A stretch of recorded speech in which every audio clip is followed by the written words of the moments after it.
अयोध्या धाम में प्रयागराज से आ रहे श्रद्धालुओं की भारी भीड़ के चलते विगत एक माह से लगातार अयोध्या वासियों को जिला प्रशासन द्वारा जगह जगह बैरियर लगाकर तमाम तरह की प्रतिबंध लगाए गए हैं। इसके चलते हाल में अयोध्या धाम निवासी भाजपा नेता को गंभीर हालत में पुलिस ने बैरियर पॉइंट पर रोक दिया था।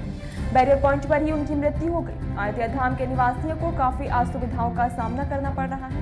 अयोध्या वासियों की समस्याओं को लेकर के सपा पूर्व मंत्री तेज नारायण पांडे पवन ने समाजवादी पार्टी के लोगों के साथ कलेक्टर पहुंचकर अयोध्या वासियों की समस्याओं के निस्तारण की मांग की है। इस मौके पर महिला महानगर अध्यक्ष अपर्णा जायसवाल, उमेश यादव, श्याम कृष्ण श्रीवास्तव, सुनील तिवारी समेत दर्जनों सपाई मौजूद थे। मेरा नाम राम सुबल तिवारी है। मैं होटल अलका राजे का प्रबंधक हूँ।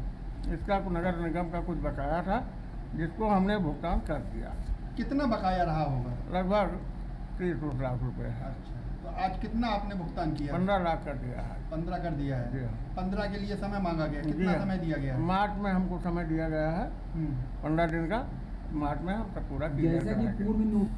हमारे पास पैसे की व्यवस्था नहीं थी, दिक्कत थी, परेशानी थी, क्योंकि उस कारण से हम नहीं जमा कर पाए। तो क्या आपने संपर्क किया नगर निगम में कुछ? हाँ, नगर निगम में संपर्क किया था। नगर निगम को नोटिस दिया गया है क्योंकि हमारा होटल बंद चल रहा है। होटल हमारा चल नहीं रहा है और इसका जो टैक्स आया है गलत ढंग से आया था, लेकिन अब उस पर हमने एप्लीकेशन दिया है संशोधन के लिए। फिर भी उन लोगों ने ज़बरदस्ती दबाव बना करके हमको पैसा लिए और हमने पैसा दे दिया है। जब मेरा संशोधन हो जाएगा तो हम उसका सुधार होगा। दबाव बना के आपने पैसा दिया है तो क्या ये आप कहीं इसको शासन स्तर में कहीं इसको अपनी शिकायत दर्ज कराएंगे? नहीं, हमें कोई शिकायत नहीं दर्ज कराना है, क्योंकि विभाग से संबंध बना करके रखना है, क्योंकि बार बार मुझसे उनसे ज़रूरत पड़ेगी। हर वक्त आदमी के पास पैसा रहता भी है, नहीं भी रहता है। ये ज़रूरत सबको पड़ती है, लेकिन गलत कार्य को स्वीकार करना भी तो गलत है। हाँ, लेकिन अब हमारे लायबिलिटी हमारी जो थी, हम मजबूरी थी मेरी कि मैं नहीं जमा कर पाया, पैसे का अभाव में नहीं जमा कर पाए। धन्यवाद। देखिए, इस नगर के जितने भी बड़े बकायेदार हैं और जिनका कि लगभग 2 लाख रुपए से अधिक का बकाया हुआ है, तो उन सब के यहाँ नोटिस भेजी गई है, डिमांड नोटिस भेजी गई है, वारंट्स भेजे गए हैं, अखबार में प्रकाशित किया गया है। उसके बाद उनके प्रतिष्ठानों पे जाकर या घरों पर जाकर उनसे वसूली की कार्रवाई की जा रही है।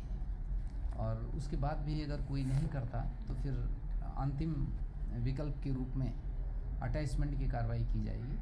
ये जैसे आपने बताया दो है, लेकिन अभी हम एक क्राइटेरिया कर रहे हैं। जो बड़े बकायेदार हैं उनको पहले टेकअप कर रहे हैं और फिर अन्य लोगों को भी हम लोग, हमारे RIs जो टैक्स कलेक्टर्स हैं, वो सब जाके इस बात के लिए प्रेरित कर रहे हैं कि वो अपने टैक्स को जब समय से जमा कर दें। क्या कार्रवाई हो रही है? यहाँ पर हम लोग आए हुए हैं और जो बकाया है उनके मैनेजर से बात हुई है और वो पैसा देने के लिए तैयार हैं, तो वो पैसा ले आ रहे हैं। तो यहाँ पर वो कोऑपरेट भी कर रहे हैं। तो ऐसे ही हम ये अपेक्षा करते हैं कि पूरे शहर में, पूरे नगर पे जहाँ भी हम लोग जिनके भी बकाया हैं वो सब दें हमको। जैसे अभी इसमें अभी सम्मिलित नहीं है, अभी तो हमारे यहाँ गृहकर और जलकर ही सम्मिलित है। और यहाँ कितना बाकी है? इसके करीब बाकी है। ये दोनों होटल मिलाकर के दोनों मिलाकर है और वो देने के लिए तैयार हैं। वो सब आ रहे हैं, अभी दिलवा देंगे पैसे। ये वाले भी अपने जो भी उनका निर्धारित शुल्क है जमा करेंगे और जमा कर रहे हैं, उनकी भी लिस्ट बनाई गई है। तो जिनका बकाया होगा उनसे वसूला जाएगा। ऐसे उनका चिन्हित किया जा रहा है। एक विकास प्राधिकरण का, विशेष करके ये विकास प्राधिकरण का प्रोजेक्ट है और हम भी उसमें एक प्रकार से स्टेक होल्डर्स, हमारा नगर निगम भी है। तो उनसे मिलके हम लोग इसको चिन्हित करेंगे और आगे कार्रवाई करेंगे।